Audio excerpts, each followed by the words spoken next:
Sure, that puppy's cute now, but if you're not careful, you could wind up with a total Cujo on your hands, and you could be the one making it happen. Have you ever heard the saying, "Let sleeping dogs lie"? Turns out that's good advice if you've just adopted a puppy. It might be tempting to rouse your pooch from their third nap of the day, but in the long run, this could be bad news. Puppies spend most of their time napping, up to 18 or even 20 hours a day, time during which their central nervous and immune system, brain, and muscles develop. So you waking them for a play session could actually lead to mood changes and behavioral issues. You can encourage a healthy sleep schedule for your puppy based on their age and overall activity level. Short naps throughout the day and an established bedtime can go a long way towards promoting your dog's mood and helping their body develop properly. And whatever you do, resist the urge to wake them for endless snuggle sessions. Must resist temptation. Go ahead, give in. Don't let a fun outing at the park turn into a nightmare. You can actually expose puppies to contagious diseases that could result in an emergency trip to the vet. Their immune system doesn't fully develop until they're about 6 months old, which means you should avoid taking your puppy to public places until they've received their full round of vaccinations. While you may feel frustrated about the limited opportunities for socializing a new puppy, not all is lost. Your pet can get proper socialization from car rides, meeting new people in your living room, and enjoying one-on-one play sessions with vaccinated dogs. And once your pups have all of the necessary vaccines, you can take them just about anywhere. So now you're thinking twice about exposing your puppy to unfamiliar situations, but early socialization is critical if you want a pup to grow into a mature, well-mannered dog. If you limit a puppy's interactions with people and other dogs, then that could lead to anxiety, destructive behavior, and other issues. Socializing begins at home. Before puppies are fully vaccinated, invite friends and family over to play with them. Keep interactions short so as not to overwhelm your dog, and also ensure that everyone reinforces clear and consistent boundaries. Along with car rides, you can expose your puppy to different sounds and sit with them on the front lawn as people walk by.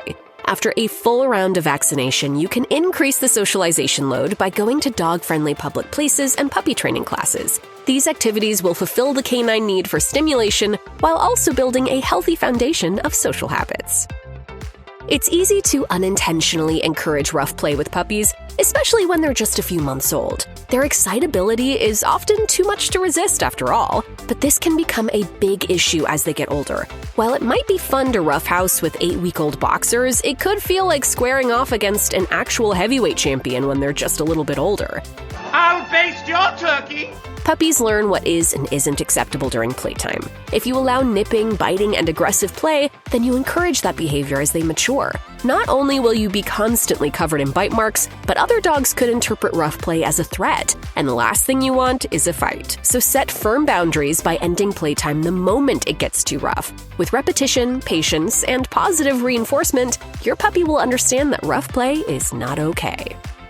Not all dog food is the same. Chow for senior dogs often comes packed with joint supplements and other nutrients to promote mobility. If puppies eat kibble formulated for adult or senior mutts, they won't get the right nutrition for healthy development. Puppy food is packed with calories, vitamins, and minerals, all things needed for a rapidly growing dog. The ideal puppy food will be rich in protein and calcium to help their bones and muscles grow. Serving size and meal frequency depends on your puppy's age and breed. After all, a Great Dane will require a very different diet than a Chihuahua.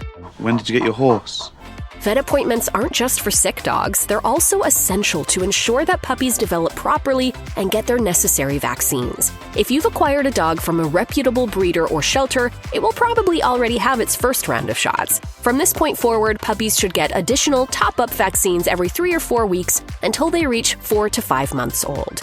Your vet should become familiar with your dog's health profile. They may screen for congenital defects, and you can also talk about creating a meal plan, preventing common illnesses, and offering enrichment. And make sure to obtain the contact information of after-hours vet clinics in case anything happens outside of regular office hours. Because puppies' immune systems are still developing, they can experience medical problems from seemingly out of nowhere. Viral and respiratory infections and complications from parasites are all common and potentially serious examples. Dogs instinctively hide pain to avoid showing weakness. It's a natural behavior that benefits a vulnerable canine in the wild, but this isn't the wild, and unfortunately, it can make it difficult for pet parents to recognize the difference between normal puppy behavior and situations that require urgent vet care. Symptoms you should never ignore: an inability to stand, vomiting, diarrhea, and a lack of response to touch. Loss of appetite, ooze from the eyes, and bloating are also symptoms of underlying conditions that require urgent care. You should never take any chances when it comes to your puppy's health. It's best to err on the side of caution rather than risk heartbreak. What's considered normal behavior for puppies isn't the same for adult dogs. It's not cool for mature dogs to nip while playing, bark excessively, or relieve themselves indoors, but these are pretty normal behaviors for puppies. Yes, they're annoying, but they generally improve with consistent training and patience. Just know that responding to bad behavior with spanking or shouting isn't a good idea. Everybody agrees that dump you left there was the perfect accent, so good job. Oh, and by the way, Milton Berle called. He wants his bladder control back. As your puppy matures, pay attention to see if certain problematic behaviors fade away or become more frequent. A good example is nipping, which puppies most commonly do between 12 to 16 weeks old. If your dog continues nipping into adulthood, this could cause some serious problems. Positive reinforcement training and firm boundaries will shape your puppy's temperament in a good way. Punishing a puppy, or any dog for that matter, for acting out could result in an adversarial relationship rather than one based on trust and respect.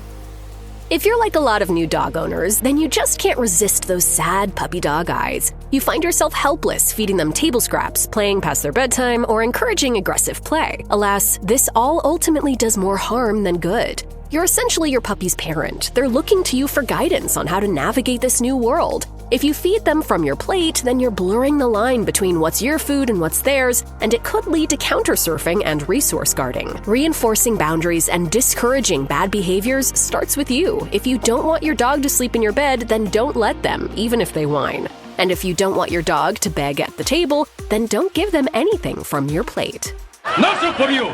Just like humans, dogs need consistent dental care to prevent things like cavities and lost teeth. Unfortunately, this is something many owners overlook. According to PetMD, up to 80% of dogs will develop dental disease before they turn 3. While dental chews and specially formulated dog food can help, there are no substitutes for daily brushing. The good news is that brushing your dog's teeth doesn't have to be daunting or difficult. Start by getting your puppy used to having your fingers in their mouth. Gently stroke their gums, rub your finger on their teeth, and reward them for each positive interaction. Once your puppy seems comfortable, you can try to squirt some dog-friendly toothpaste onto your finger and rub it on their gums and teeth. Though these products aren't strictly necessary, the simple physical act of brushing away debris and plaque is the most important part. After your puppy has gotten used to that, start using a toothbrush and brush their teeth for about 30 seconds for each row. A daily toothbrushing routine can prevent tooth breakage, tooth loss, and bad breath. There are virtually no downsides to maintaining your puppy's oral health. For your health. If you already have a dog when you get a new puppy, you might be confident that your older pooch will be thrilled. But of course, this isn't always the case, and you could wind up with an older dog who sulks or starts growling.